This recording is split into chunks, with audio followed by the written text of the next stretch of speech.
ഞാൻ പേരാമ്പ്ര മണ്ഡലത്തിലേക്ക് പോയിരിക്കുകയാണ്. അവിടുത്തെ കാൻഡിഡേറ്റ് ആണ്. അവിടുത്തെ വോട്ടർമാരോട് സംസാരിക്കുകയാണ്. പാർട്ടിയുടെയും അതുപോലെ ഞങ്ങളുടെ മുന്നണിയുടെയും 100% ആത്മവിശ്വാസമാണ് പേരാമ്പ്ര മണ്ഡലത്തിലേക്ക് സ്ഥാനാർത്ഥിയായി പ്രഖ്യാപിക്കുന്നതിൽ എനിക്ക് മനസ്സിലാക്കാൻ സാധിച്ചിട്ടുള്ളത്.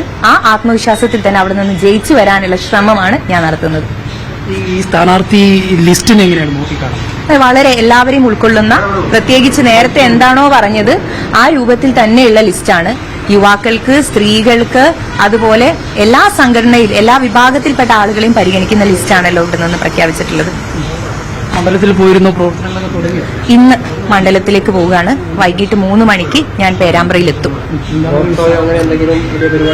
അതെ, ഇന്ന് അവിടെയുള്ള ആളുകളെയൊക്കെ കാണും. ഒരു റോഡ് ഷോ പോലെ ആളുകളെ എല്ലാവരെയും നേരിട്ട് കാണാനുള്ള ഒരു ആദ്യത്തെ പരിപാടി ഇന്ന് അവർ വെച്ചിട്ടുണ്ട്. വൈകിട്ട് 3 മണിക്കാണ് അങ്ങോട്ട് പോവാണ്. 100%. എന്താ, പേരാമ്പ്ര മണ്ഡലത്തിന് നിങ്ങൾക്ക് അറിയാലോ, പ്രത്യേകിച്ച് ഒന്നും പറയേണ്ടതില്ല.